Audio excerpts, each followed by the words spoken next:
Hello viewers, advance control system के एक नए वीडियो में आप सभी का स्वागत है। इस वीडियो में हम पढ़ेंगे कास्केड कंट्रोल सिस्टम। कुछ लोग इसको कैस्केड कंट्रोल सिस्टम भी प्रोनाउंस करते हैं, तो दोनों जो प्रोनाउंसिएशन है, आइदर कास्केड कंट्रोल सिस्टम और cascade control system, both are correct. One more thing I want to tell you that इस वीडियो के नीचे डिस्क्रिप्शन बॉक्स में लिंक्स दिए गए हैं, जहाँ से आप दूसरे सब्जेक्ट्स के वीडियो भी एक्सेस कर सकते हैं। साथ ही एक वेबसाइट www.diplomastudy.com का लिंक भी मैं नीचे डिस्क्रिप्शन बॉक्स में दे रहा हूं, जहां से आप डिप्लोमा इंजीनियरिंग से रिलेटेड सारे क्वेश्चन पेपर्स, सभी सब्जेक्ट के वीडियो लिंक्स और सिलेबस देख सकते हैं। हेलो फ्रेंड्स, जैसा कि आप सभी को पता है कि अगर मेजरमेंट और मैनिपुलेशन के टर्म्स में कंट्रोल सिस्टम की हम बात करें तो वेरियस टाइप्स ऑफ जो कंट्रोल सिस्टम होते हैं उनमें हम डिफरेंशिएट कैसे करेंगे कि अगर आपके पास एक भी मेजरमेंट नहीं है लेकिन आप एक जगह मैनिपुलेट कर रहे हैं by using final control element, then your control system is a type of open loop control system. लेकिन इन केस आप एक जगह मैनिपुलेशन के साथ साथ एक जगह मेजर भी कर रहे हैं तो वो आपका होता है फीडबैक कंट्रोल सिस्टम या क्लोज्ड लूप कंट्रोल सिस्टम। ये एक जगह जो आपने मेजर किया है वो सेंसर से मेजर करके आप फीडबैक देते हैं, that is your feedback control system. तीसरे केस की अगर हम बात करें तो हमारे पास ये पॉसिबिलिटी है कि आपकी मेजरमेंट 1 हो, मैनिपुलेशन मोर देन 1 हो सकता है, या मेजरमेंट मोर देन 1 हो सकता है, मैनिपुलेशन 1 हो सकता है, या both measurement and manipulation are more than 1।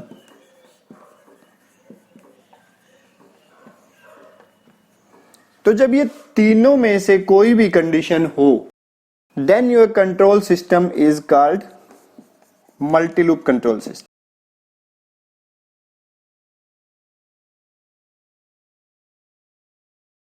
और आज के इस वीडियो में जो हम डिस्कस करने वाले हैं वो है आपका cascade control system. In cascade control system you have more than 1 measurement and 1 manipulation. So अगर आपके पास ये वाली कंडीशन है कि you have measurement more than 1 and there is 1 manipulation, then your control is called cascade control system. So friends, आज के इस वीडियो में हम कास्केड कंट्रोल सिस्टम को ही अच्छे से डिस्कस करते हैं कि what is cascade control system. Now let us discuss this cascade control system by taking an example of CSTR। CSTR का मतलब होता है कंटिन्यूअस स्टिर्ड टैंक रिएक्टर। इसको कंटिन्यूअस स्टिर्ड टैंक रिएक्टर किस लिए बोला जाता है कि देयर इज ए स्टीयरिंग। यहां पर ये आप देख रहे हैं स्टीयरिंग है, ये कंटिन्यूअसली स्टिर करता रहता है, इसलिए इसको कंटिन्यूअसली स्टिर्ड टैंक रिएक्टर बोला गया है। In fact this is not only CSTR, it is jacketed CSTR। Jacket देख रहे हैं आप, ये इसके चारों तरफ, टैंक के चारों तरफ एक जैकेट लगाया गया जिसमें से कूलेंट फ्लो करता है। कूलेंट किस लिए फ्लो करता है कि ये जो आपका रिएक्शन इस टैंक के अंदर हो रहा है, इस रिएक्टर के अंदर जो रिएक्शन हो रहा है, that is in fact an exothermic reaction. Exothermic reaction का मतलब होता है कि उस रिएक्शन में से हीट बाहर निकल रही है। जब हीट बाहर निकलेगी तो होगा क्या कि जो आपका कंट्रोल ऑब्जेक्टिव है कि आपको ये टी का जो वैल्यू है उसको एक सेट पॉइंट पर मेंटेन करना है, वो डिस्टर्ब हो जाएगा और सिस्टम अनस्टेबल हो जाएगा। इसलिए इस टी को मेंटेन करने के लिए इस टैंक के चारों तरफ एक जैकेट लगाया गया है जिसमें से कूलेंट फ्लो करता है। इस टैंक के अंदर की जो हीट है वो इस कूलेंट के थ्रू आपकी बाहर फ्लो हो जाती है और आपका टेम्परेचर मेंटेन यहां पर रहता है। यहां आप देख रहे हैं ये फीड के लिए ओपनिंग दी गई है, ये आपकी कूलेंट के लिए आउटलेट है, यहां से आप प्रोडक्ट आउटलेट के लिए ये स्पेस दिया गया है और ये आपका कूलेंट फ्लो के लिए दिया गया है। अब अगर बात करें कि और क्या क्या पॉसिबिलिटीज हैं, क्या क्या डिस्टर्बेंसेज हैं जिनकी वजह से हमारा ये टी चेंज हो रहा है, वो एक तो ये हीट जो यहां पर जनरेट हो रही है, दूसरा क्या हो सकता है आपका जो फीड आ रहा है उसका टेम्परेचर जिसको हमने TI लिया है, तीसरा आपका क्या हो सकता है कि जो कूलेंट का टेम्परेचर है वो भी हो सकता है कि इतना कूलेंट गर्म हो जाए कि वो हीट को और ज्यादा एब्जॉर्ब भी ना कर सके। So this TC which is the temperature of coolant, this is also a disturbance. यहाँ जो कंट्रोल सिस्टम दिखाया गया है वो आपका फीडबैक कंट्रोल सिस्टम है। फीडबैक कंट्रोल सिस्टम का मतलब क्या है कि ये जो T है, यहाँ आप मेजर करके T से, और ये टेम्परेचर ट्रांसड्यूसर या टेम्परेचर सेंसर जिसकी हेल्प से आप मेजर कर रहे हैं, it gives the signal to your temperature controller, जिसमें आपने सेट पॉइंट जो भी आपका डिजायर्ड वैल्यू ऑफ T जो वहां पे एक ऑपरेटर को चाहिए वो आपका सेट पॉइंट आप टेम्परेचर कंट्रोलर में सेट कर देंगे। Then this is your TC temperature controller. अब ये टेम्परेचर कंट्रोलर इस सेट पॉइंट से इनपुट जो वैल्यू आपकी उसको कंपेयर करके it gives command to your final control element that is your valve. So ये जो फीडबैक कंट्रोल सिस्टम यहां पर आपने लगाया है, ये क्या करेगा कि जो टेम्परेचर इनलेट में कोई डिस्टरबेंस आएगा उसको तो ये इजीली रेस्पॉन्ड करेगा, इट रेस्पॉन्ड वेरी फास्ट। लेकिन इस कूलेंट टेम्परेचर में जो चेंज आ रहा है उसके लिए इस सिस्टम का रेस्पॉन्स बड़ा स्लो रहेगा, क्योंकि आप कूलेंट के टेम्परेचर को मेजर कर ही नहीं रहे, आप सिर्फ इस टेम्परेचर को मेजर कर रहे हैं। ये टेम्परेचर चेंज कैसे होगा? जैसे ही आपका फीड टेम्परेचर में कोई डिस्टरबेंस आएगा it will detect very quickly और ये आपका रेस्पॉन्ड कर देगा। बट जैसा मैंने बताया कि अगर कूलेंट के टेम्परेचर में डिफरेंस आता है, कुछ चेंजेस आते हैं, उसके लिए इस सिस्टम का रेस्पॉन्स बड़ा स्लो है। So we can improve the response of this simple feedback control by measuring the temperature of coolant also. So हम क्या करेंगे, यहां पर एक और टेम्परेचर ट्रांसड्यूसर लेंगे, टेम्परेचर सेंसर या temperature transducer you can say, और एक सेकेंडरी कंट्रोलर इन दोनों के बीच में हम इंसर्ट कर देंगे। This is your